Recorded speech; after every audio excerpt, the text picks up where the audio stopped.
Okay, so here we have something from subsection 71, effect as contract change in status.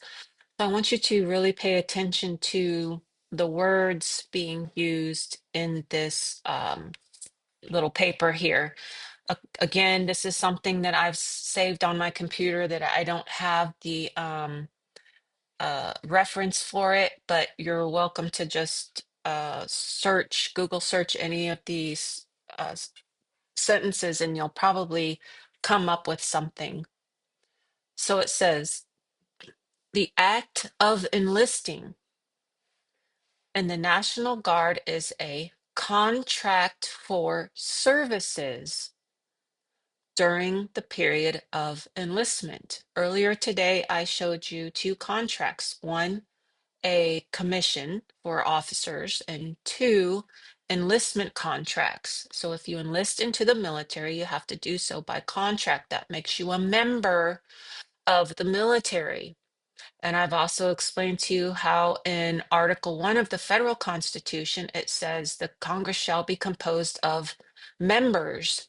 The membership is that they're supposed to be a citizen, each a citizen of the United States.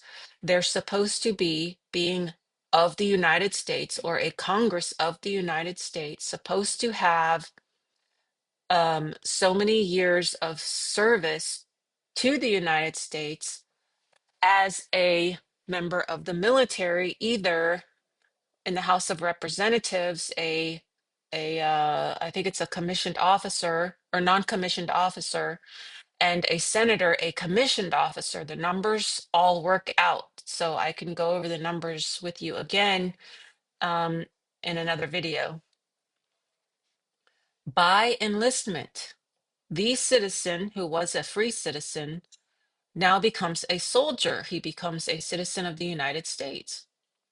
His relations, okay, so we're talking about a status change, and now the relation between him, the soldier, and the federal government, him, the soldier, and the national government, the United States or the states, and him and his state, it's all changed now. So he goes from being a free citizen to a federal citizen. So relations to the state and the public are changed. He acquires a new status because now he is a citizen of the United States. He's no longer a free citizen or a citizen of the state. With correlative rights and duties, he's to take orders from the commander in chief or his superior officers. And although he may violate his contract obligations, so he may go AWOL, his status as a soldier is unchanged because he's under contract for services. If he goes AWOL, he has to be returned. The state has to return him if he's found in one of the states. That's the legal situation. The state of Constitution guarantees that.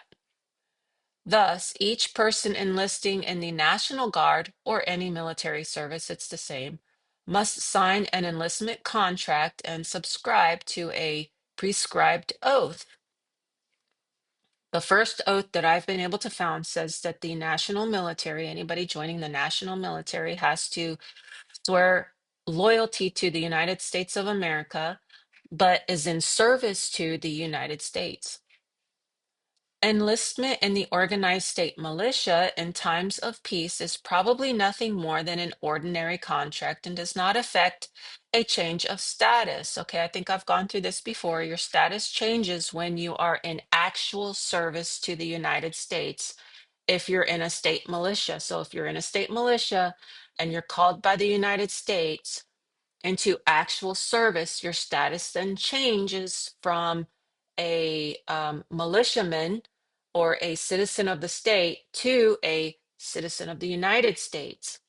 Once you're sent back to the state and you're no longer in service, that status then changes, thereby making the enlisted man subject to such laws as may thereafter be enacted governing the militia. So if you're called into service, actual service by the United States, if you're a militia member, if you're an enlisted in the national military, or you're a national military commissioned officer, once you are in actual service and you become a citizen of the United States, think about the 14th Amendment. You are subject to the laws. You're subject to that jurisdiction, the jurisdiction thereof. Here it says laws as may thereafter be enacted governing the militia. So think of how the 14th Amendment is worded, subject to the jurisdiction thereof.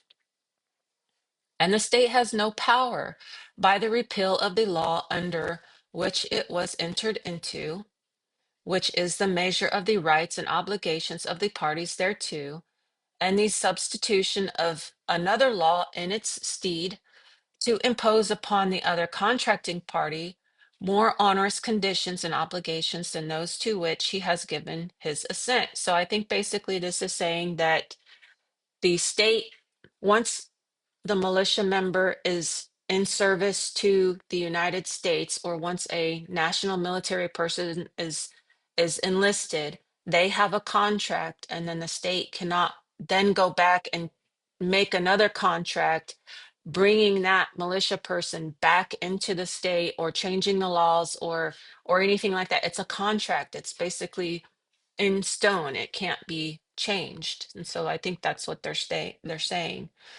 While an enlistment in the organized state militia is a contract, it is, of course, entered into in view of existing laws.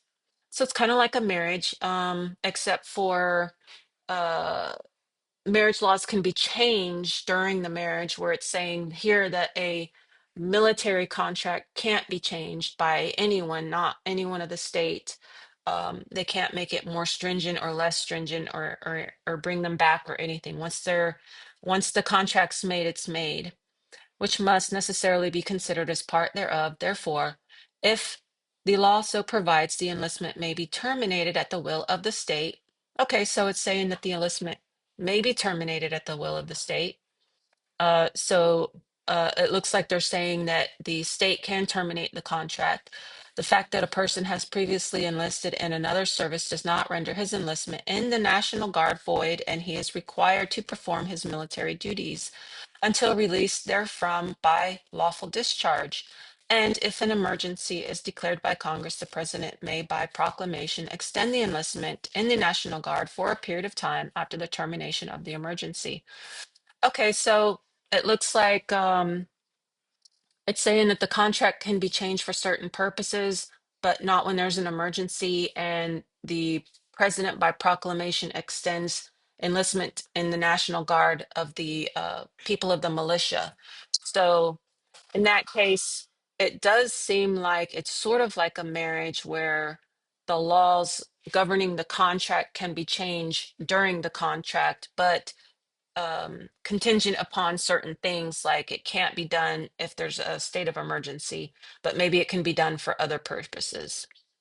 Okay, because we know that when you get married, the marital laws, the state can change the marital laws at any time. So you don't go back to the laws that were in effect at the time you were married. They just change. And if you wanted to change your marital contract, divorce or annulment or whatever, you have to go by whatever are the current laws. So yes, this is the act of enlisting in the National Guard is a contract for services into the United States during the period of enlistment. And then because you're in service to the United States, you become a citizen of the United States.